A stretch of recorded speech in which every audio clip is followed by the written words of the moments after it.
चलो देखो बच्चों, बेसिक सा क्वेश्चन था, ओके। और सॉल्व क्या करना था, तो समझो ये बी है, ये सपोज कर लो कोई सी है, कौन सा भाई, सी। ये ए है, क्या है, तो ये क्या है, सी इनवर्स। क्या है, सी।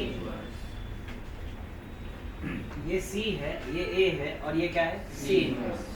कहीं कवर क्या करते हैं, ये सी रखते हैं और ये क्या रखते हैं, सी ट्रांसपोज। क्या रखते हैं, बट सी और सी ट्रांसपोज का अगर प्रोडक्ट आई हो तो वो भी क्या हुए, एक दूसरे के इनवर्स। वो भी एक दूसरे के क्या हुए, इनवर्स। ऑर्थोगोनल मैट्रिक्स याद आए तो, ऑर्थोगोनल मैट्रिक्स में क्या होता था, ए इंटू ए ट्रांसपोज आई होता है, बट ए ट्रांसपोज किसके इक्वल होता है, ए इनवर्स। तो चलो वो इनवर्स वाला तो हम पढ़ रहे हैं डिटरमिनेंट, तो आपको समझ में आना ही चाहिए कि ये दोनों चेंज हो रहा है। और इसका डिटरमिनेंट देखोगे तो -1 + 2 क्या है, 1 है, तो डिवाइड करोगे तो सी और सी इनवर्स ऐसे दिखेंगे। अब मुझे बी की कितनी पावर चाहिए बच्चों, एन। बी की कितनी पावर चाहिए, क्या होगा, सी ए सी इनवर्स, सी ए सी इनवर्स, सी ए सी इनवर्स। ऐसा कितनी बार जाएगा, n टाइम्स जाएगा। अब सभी को पता है कि भाई a इंटू ए इनवर्स करो या a इनवर्स इंटू ए करो, आंसर क्या आता है। अब हमने एक लो पढ़ा था एसोसिएटिव, कौन सा लो पढ़ा था, क्या इन दोनों के बीच में मैं एसोसिएटिव लो लगा सकता हूँ कि नहीं, ये इसके साथ जाएगा, ये इसके साथ जाएगा, ऐसा होगा कि नहीं। सो अब हमें ऐसा कुछ दिख रहा है, देखो सी ए एज इट इज हो गया, सी इनवर्स इंटू सी हो गया, फिर ए बचा, फिर क्या हुआ, सी इनवर्स इंटू सी, फिर ए बचा, फिर क्या आया, सी इनवर्स इंटू सी। तो जब लास्ट में जाओगे वहां पे भी सी ए सी इनवर्स होगा कि नहीं, वहां पे सी इनवर्स इंटू सी हो गया होगा, और बाकी क्या बचा होगा, ए सी इनवर्स। क्या बचा होगा, ए सी इनवर्स। पता चला कि नहीं। अब ये सी इनवर्स इंटू सी, वो तो क्या होगा, आई, ये क्या होगा, आई, ये क्या होगा, आई, ये क्या होगा, आई। तो बच्चों इन शॉर्ट ऐसा हुआ, b⁴n है, क्या है भाई, इज नथिंग बट सी ए। क्या बचा बच्चों, सी ए, फिर क्या आया, ए आई ए आई ए आई, ऐसा ही आएगा ना, और लास्ट में क्या आएगा, सी इनवर्स। तो ए आई तो क्या हो जाता है, ए, तो सी ए कितनी बार आया होगा, n टाइम्स, और लास्ट में क्या बचा, सी इनवर्स। तो c into a⁴n C inverse हुआ कि नहीं, ये हमारा क्या है बच्चों, b⁴n। क्या आया, पता चला कि अब इतने सारों का भी तो हम प्रोडक्ट नहीं कर सकते, बट हमें a दिया है, क्या दिया है बच्चों, a क्या दिया था, 1/51, 0 और 1। अब ये लोग बहुत अच्छे, ये लोगों ने भी कुछ इसी तरह से सेटिंग किया होगा कि यहाँ से आपको पता चलना चाहिए। अगर मैं a स्क्वायर फाइंड करता हूँ, क्या फाइंड करता हूँ, तो क्या होगा, 1/51, 0 1, फिर क्या आएगा भाई, 1/51, 0 1। तो पहला तो 1 ही रहेगा, दूसरा क्या होगा, 1/51 कितना होगा, 2/51, फिर क्या रहेगा 0, और ये क्या रहेगा 0, फिर क्या आएगा बताओ, 1, क्या आएगा 1। ऐसा आया कि नहीं आया, हाँ या ना। तो अगर मैं स्क्वायर किया तो क्या डिफरेंस है आप बताओ, जो a था वही दिख रहा है, सिर्फ एक जगह पे क्या हो गया 2। तो जब क्यूब करूं तब क्या होना चाहिए, तो a⁴n का जनरल फॉर्मेशन क्या हो गया, ऐसा हो गया 1 n/51, 0 और 1, ऐसा हुआ कि नहीं, हाँ या ना। अब मैं b⁴n फाइंड कर सकता हूँ कि नहीं, क्या फाइंड कर सकता हूँ, b⁴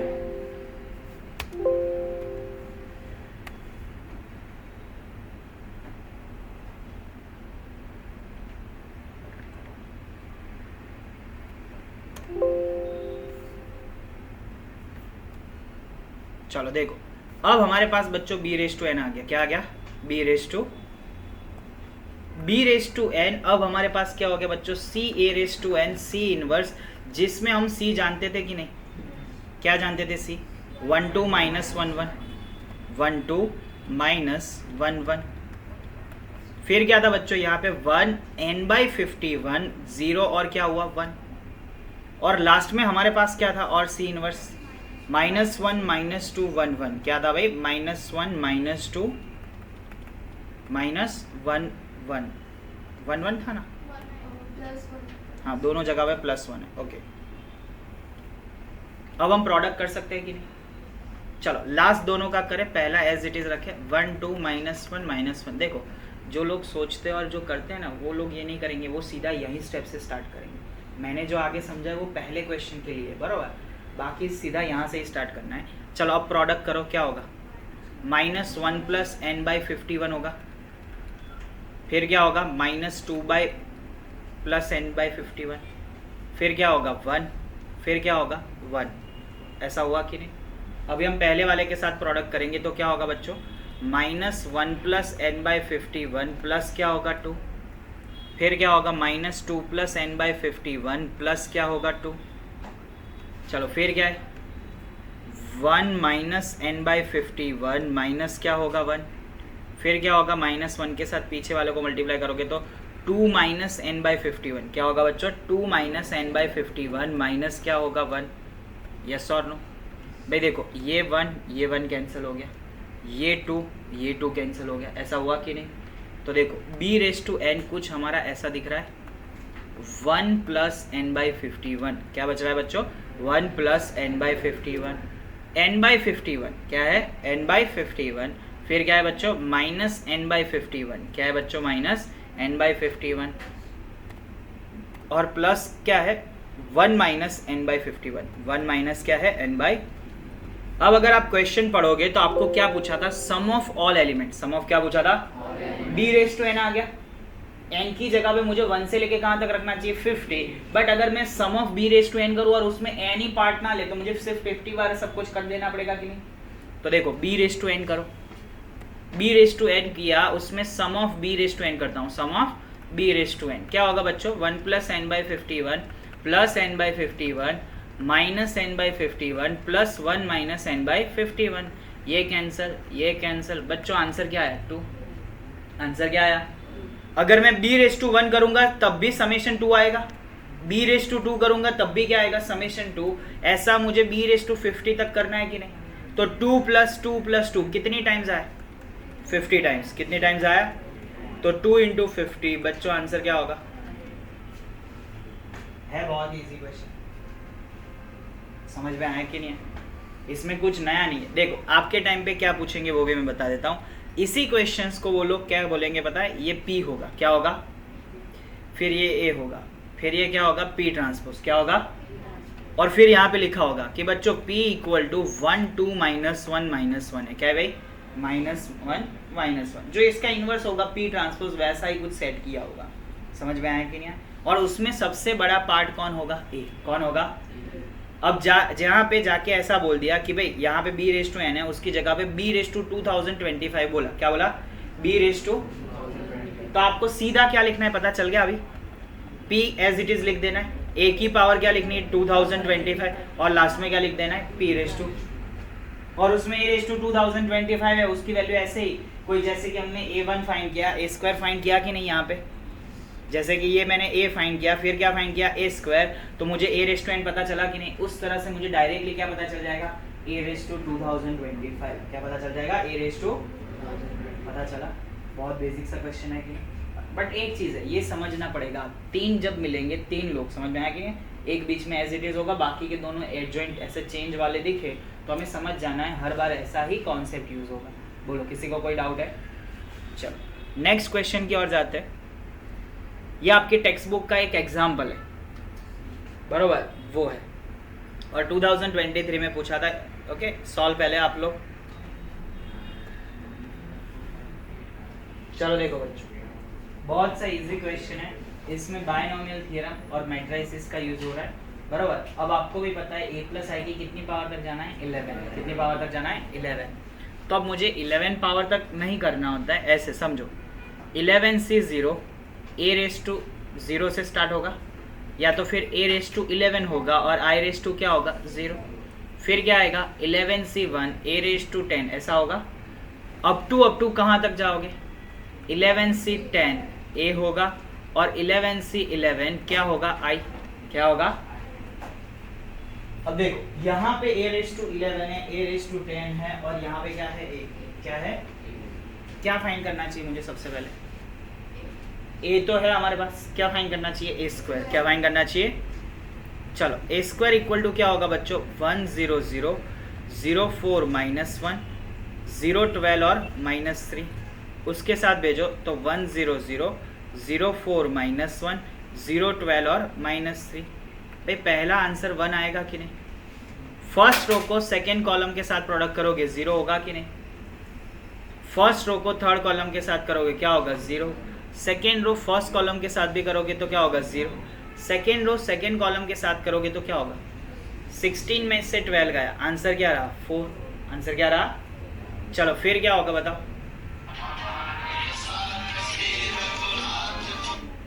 चलो फिर सेकेंड रो को थर्ड कॉलम के साथ करो क्या होगा -1, चलो फिर थर्ड रो को फर्स्ट कॉलम के साथ करो 0, फिर 48 में से 36 गया, वापस से क्या है 12, फिर थर्ड रो को थर्ड कॉलम के साथ करो क्या हो रहा है -3। ए स्क्वायर है वो आपको क्या नज़र आ रहा है, ए, क्या नज़र आ रहा है, तो यहाँ पे कुछ ऐसा हुआ, ए स्क्वायर ए है तो ए क्यूब क्या होगा, ए स्क्वायर ए ही होगा, तो वैसे ए रेस टू 11 तक सारे क्या हो गए, तो 11 से 0 वो ए था, 11 से 1 क्या था ए, अप टू 11 से 10 तक सारे क्या थे ए। अगर मैं ऐसा करूं इसमें 11 से 11 को ए को ऐड कर दूं, किसको ऐड कर दूं, ओके, और माइनस क्या करूं 11 से 11 ए करूं, और प्लस मेरे पास ऑलरेडी कौन है 11 से 11 आई तो है ही, पता चला क्योंकि हमने पढ़ा था वहां पे NC0 plus NC1 plus NC2 up to क्या हो NCN, तो वो किसके इक्वल होता है 2:n, किसके इक्वल होता है। तो देखो इन सभी में से कॉमन क्या निकल जाएगा, ए, क्या कॉमन निकल जाएगा, तो देखो ए कॉमन निकल गया तो बचा क्या 11 से 0 से लेके कहां तक बचा 11 से 11। अब सभी को पता है 11 से 11 क्या होता है, ए क्या होता है मतलब 1, तो साथ में क्या हो जाएगा -a, और ये क्या बचा बच्चों आई, क्या बचा आई, क्योंकि 11 से 11 क्या होता है आई। चलो ये कितनी पावर हो गई बच्चों 2:11 इंटू क्या हुआ ए, ये क्या होगा बच्चों -a, प्लस इसका सम ऑफ डायगोनल हम खुद से कर लेते, क्या होगा 3, क्या होगा 3, आई का सम ऑफ डायगोनल कितना होगा 3, हम उसको साइड में ही रखते हैं। चलो 2:11 उसमें से 1 निकालना है, तो बच्चों 2:11 क्या होता है 2048a, उसमें से a को निकालो तो बच्चों आंसर क्या है 2047 है, क्या है बच्चों 2047 है। अगर आप आगे ध्यान रखोगे तो सम ऑफ डायगोनल एलिमेंट्स कौन सा बच्चों, सम ऑफ डायगोनल एलिमेंट्स 2047, 1 + 4 5, 5 में से 3 गया क्या बचा 2, और वो जो i था कौन था लास्ट में i, उसका 3 बचा था कि नहीं, सम ऑफ डायगोनल उसके तो क्या होंगे i3 में क्या होता है 1 0 0 0 1 0, तो उसके सम ऑफ डायगोनल एलिमेंट कितने होंगे 3, तो कितना होगा यहाँ पे कैलकुलेशन करो 4094 + 3, तो बच्चों आंसर क्या आएगा 4097, आंसर क्या आएगा बच्चों 4097। तो देखो बच्चों यहाँ पे सम ऑफ डायगोनल ट्रेस ऑफ ए अगर हम देखें तो 1 + 4 - 3 बिकम्स 2, तो 47 को अगर मैं 2 से मल्टीप्लाई करूं, और ये जो i हमारा बचा था, i सिर्फ बचा था, उसका समेशन 3 था, तो 4094 + 3 आंसर बच्चों क्या आएगा 4097।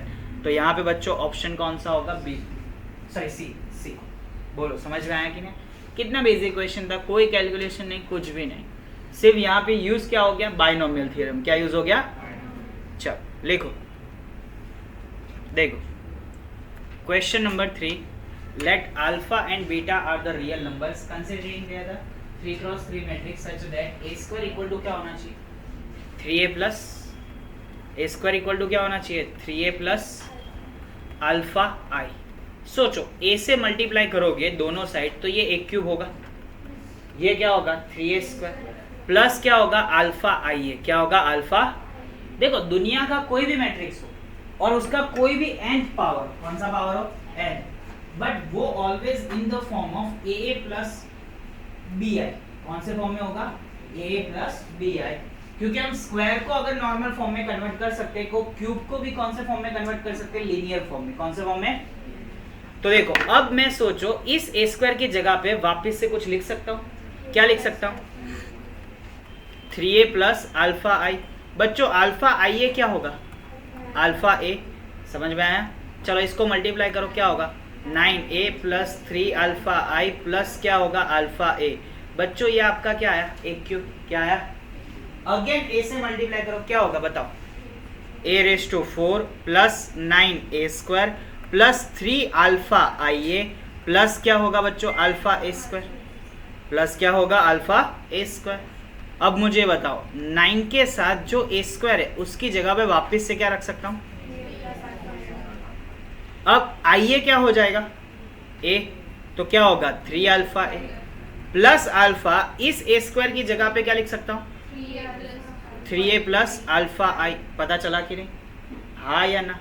चलो अब मैं मल्टीप्लाई करता हूँ तो ध्यान रखना, a⁴ 9 3 क्या होगा? 27 है प्लस क्या होगा? 9 अल्फा आई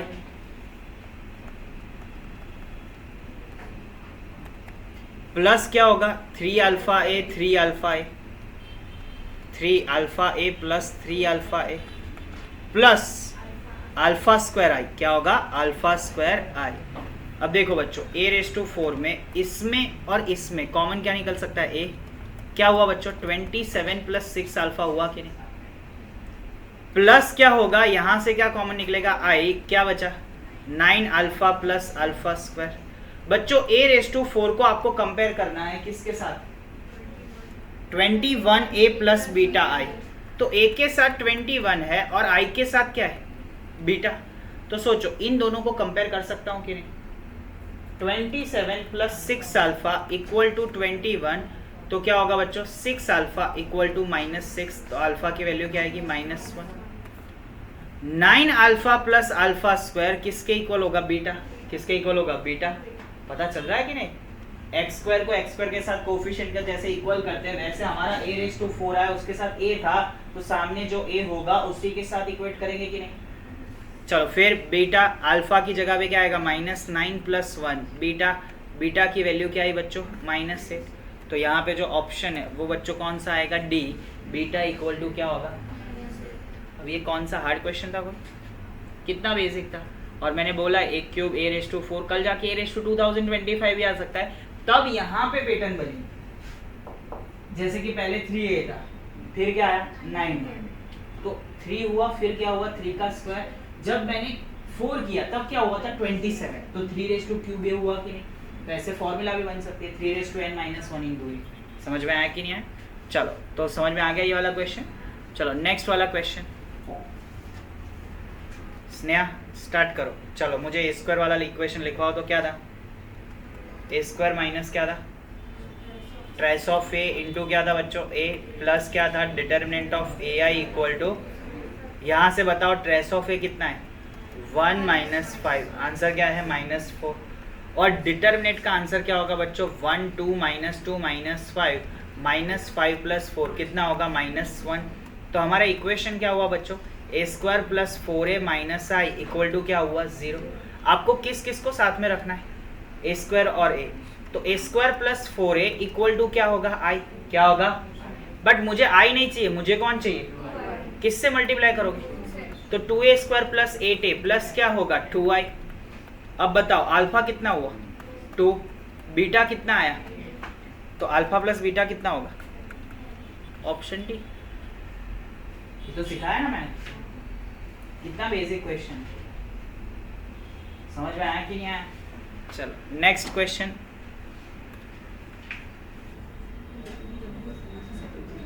चलो देखो बच्चों ये वाला क्वेश्चन बहुत इजी था बट पता नहीं आप लोगों ने क्यों अटेंड नहीं किया। बट देखो जो प्रॉपर जेई के एस्पिरेंट्स और जेई को अगर अच्छे तरीके से देख रहे हैं और पढ़ रहे हैं उनको कोई ऐसा नहीं था कि वो ऐसे इस क्वेश्चन को कैलकुलेशन भी करें।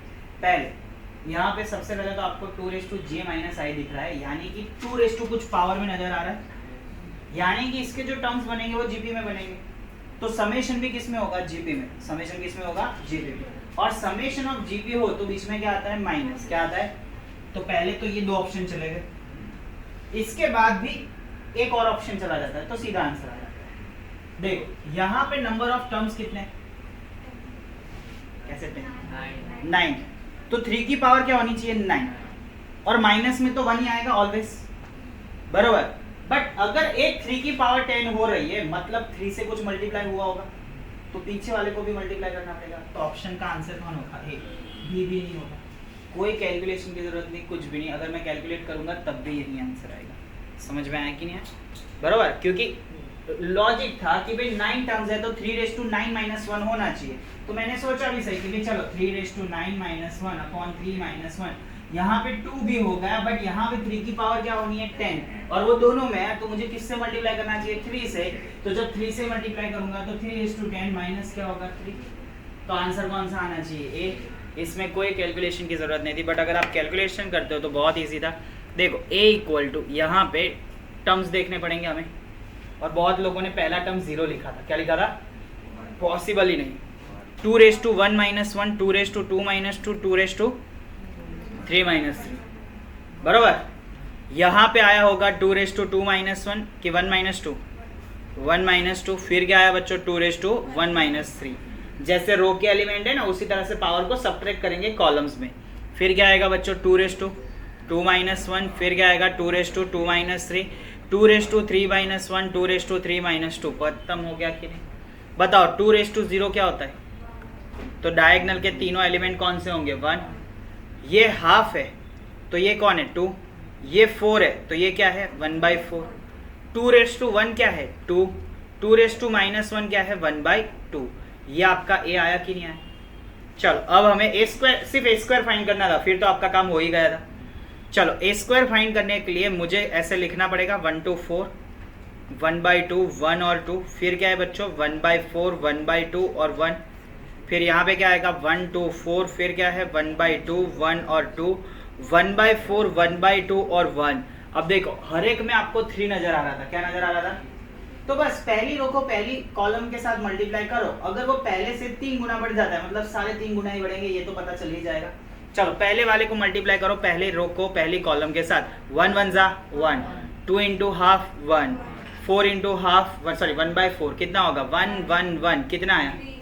चलो दूसरे को मल्टीप्लाई करो 2, फिर क्या आया 2, फिर क्या आया 4 into half 2, तो 2 + 2 + 2 कितना आ गया। तो देखो जो हमारा a था उससे कितना गुना ज्यादा है, तो a² है वो थोड़ा बहुत तो पता चल गया क्या होगा 3a, और वैसे भी हमें ऑप्शन से पता चल रहा था इसमें क्या बन रहा है gb, क्या बन रहा है, तो a² 3a है, तो a⁻3 क्या होगा 3a into a, 3a into a, तो a² हुआ कि नहीं, और a² की जगह पे 3a, तो क्या होगा 3a² into a, हाँ या ना। तो देखो बस अब आपका काम हो गया, a² a³ से लेके आपको कहाँ तक जाना था a⁻10। अब देखो सभी में कॉमन क्या निकलेगा a, क्या कॉमन निकलेगा a² मतलब क्या होगा 3, a² मतलब क्या होगा 3, a³ मतलब क्या होगा 3², और a⁻10 मतलब क्या होगा 3⁻9, पता चला कि नहीं। अब इसके हिसाब से पहला टर्म कौन है 3, और कॉमन रेशियो कौन है 3, तो बच्चों 3 into 3⁻9 - 1 अपॉन 3 - 1 कितना होता है 2, इसको मल्टीप्लाई कर दो 3⁻10 - 3/2, कौन सा ज्यादा मैथ्स है इसमें, और वैसे भी 4 ऑप्शन से डायरेक्ट पता चल रहा था। तो पूरे पेपर में 1-2 क्वेश्चन तो ऐसे होंगे जो आप डायरेक्टली 4 ऑप्शन में से ऐसे ही बता सकते हो। समझ में आया कि नहीं है। चलो नेक्स्ट वाला क्वेश्चन बहुत लोगों ने किया और बहुत लोगों ने नहीं भी किया है, बराबर। एडवांस का क्वेश्चन था, बट इसमें एडवांस जैसा कुछ था ही नहीं, इसमें सिर्फ आपको एपी का यूज करना था। किसका यूज करना था एपी। अब आपको थोड़ा बहुत पता तो नहीं चला होगा। एक दूसरी चीज यहाँ पे सीक्वेंस मेंटेन करो, एम हमारा ये है। अब देखो इसमें भी 4 ऑप्शन है, 4 ऑप्शन में कुछ कुछ खासियत है कि एक और ये दोनों सेम है, हाँ या ना, ये दोनों तो डिफरेंट है, मतलब ये दोनों आंसर देंगे। अब बचे कितने ये दोनों, इन दोनों में से सिर्फ आपको एक पैटर्न पहचानी थी भाई कितना गैप आ रहा है वो। चलो अब सबसे पहले हम m² फाइंड करते हैं। क्या फाइंड करते हैं m² भाई 5/2, 3/2 और क्या है -3/2 और -1/2, उसके साथ 5/2, 3/2, -3/2 और कौन है बच्चों -1/2। 5 5 जा 25, 3 into -3 -9, भाई 25 में से कौन गया 9, क्या बचा 16, बट 2 into 2 कितना होगा 4, तो 16/4 क्या होता है 4।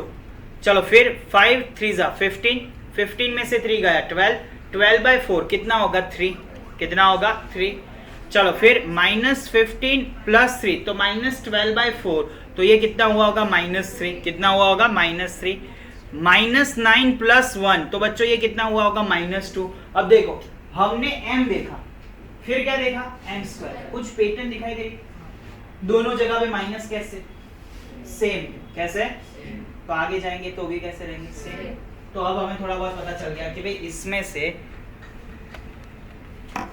ये ऑप्शन आ नहीं सकता, ये ऑप्शन आ सकता नहीं, तो दो ऑप्शन तो वैसे भी हमारे पास चलेगा, यस और नो।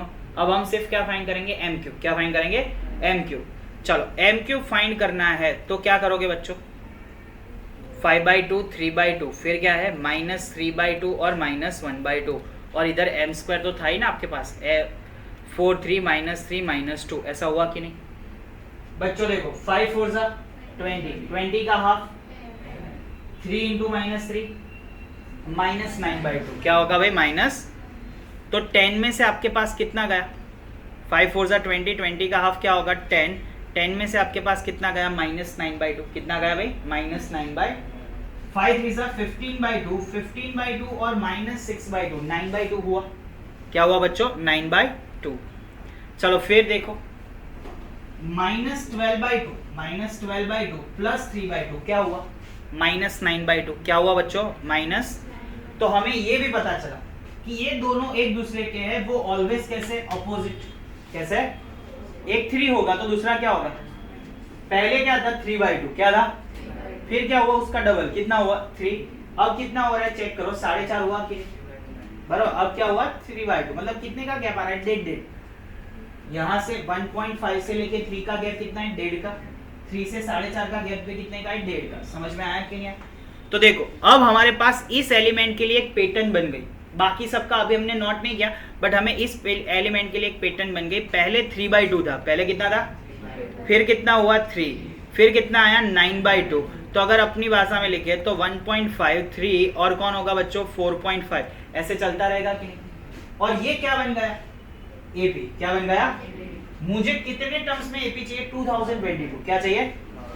तो देखो सभी को पता है ए 2022 फाइंड करना आता है कि नहीं आता है, कैसे फाइंड करेंगे, तो देखो मैं यहाँ पे फाइंड कर लेता हूँ ए 2022 इक्वल टू क्या होगा a + 2020d।